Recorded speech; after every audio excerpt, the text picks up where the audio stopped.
Hey folks, Tanner Cherney here with Devil's Lake Tourism. Just checking in before the Christmas break.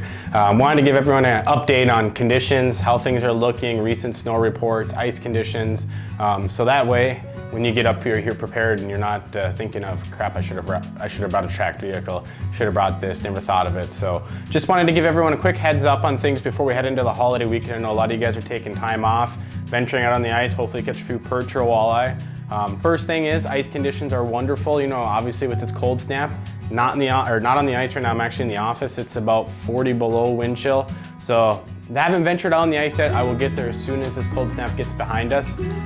But we're sitting with probably 12 to 16 inches of ice throughout most of the lake. So good solid base before we had the recent snowstorm. So very fortunate with that. And yes, rumors are true. We did end up between 20 to 22 inches of snow last week with that last blizzard that pretty much shut down the whole state of North Dakota. So it is a word of the wise. If you have access to a tracked rig, a snowmobile, a snow bear, definitely bring that. Your life will be a lot better. Not to say you can't get around in some areas without it, but it definitely makes life a lot easier if you've got access to some sort of tracked vehicle. Again, we've got a lot of wind, so there's some drifting going on. So hopefully that moves some of the snow around. And the other thing is the patience with this snow or this wind and cold temperatures we have.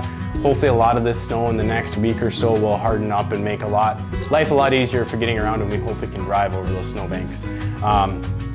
As far as getting onto the ice, we will have, by Christmas Eve, all of our access points, parking lots cleared out, blown, and then plowed onto the ice too. So for those of you wondering where those areas are, we're talking about 6 Mile Bay Boat Landing, Henniger Boat Landing, Lakewood Boat Landing, East Bay Boat Landing, and then also behind Pop's Bar and Max in town. We have a couple of places there where we'll clean out the parking lot, so if you've got a trailer for your snow bear, your snowmobile, your UTV, give you guys plenty of room to get parked, unloaded, and get on the ice, and we clear a little bit of the ice to get on there, so at least you have the ability to get around, and of course it's on your own after that, but gives you the ability to get set up and have at least a fighting chance or a starting point. And also there's places like Graham's Island where I know they clear out a lot of their parking lot and get a little bit of an area to get on the ice over there at Zebach Pass. But also remember, if you are parking at the state park there and accessing the ice, remember to have your state park pass. I know that doesn't always come to top of mind this time of year, but just remember that. And also some of our resorts that do some plowed roads, I would assume as soon as this wind subsides, they'll be back out, hopefully opening up a few roads.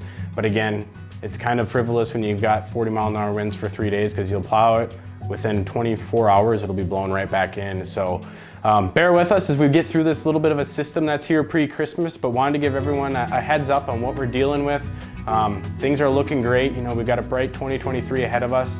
For those that have been on the ice, from what I've been told, the perch bite's been fantastic. And the walleye bite has been right there as well. Walleyes have been best early to mid-morning. Also, you know, right around sunset time, you've got those windows. Patience is key when it comes to walleyes. You may have a 30-minute window, you may have an hour window. Just be prepared and be ready. You could be sitting in a spot and you may not be marking any walleyes at 3:30, but sunsets at 4:30, and by God, 4:15, it's like your Vexlar, your sonar lights up. So patience is a virtue. With the walleyes, minnow heads and, you know, some sort of jigging spoon has been probably the best ticket right now. I've heard some guys doing well with like jigging wraps and ripping wraps and various aggressive style blade baits too. And with the perch, again, being nomadic basin roamers, small presentations have been working well. So you're talking small little jigging spoons, similar to what you're using for walleyes, but just dialed down to a very teeny size. And then the same with having a 1-2 punch of a tungsten jig attached to another rod. You can get those fish to come in and commit on a jig and spoon. Life is great. If they're a little bit skittish, don't be afraid to drop down that dead stick or drop down that tungsten jig, and 9 times out of 10 you'll get them to commit on that.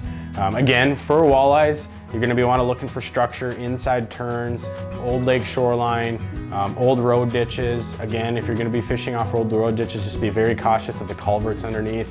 There is moving water through the winter in there, and ice can be a little bit more sketchy.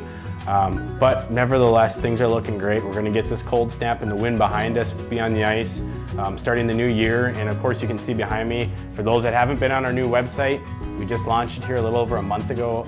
Awesome. It looks great. Check it out. We'll see you hopefully in the new year on the ice. Warmer weather and lots of good fishing. Merry Christmas and happy holidays to everyone.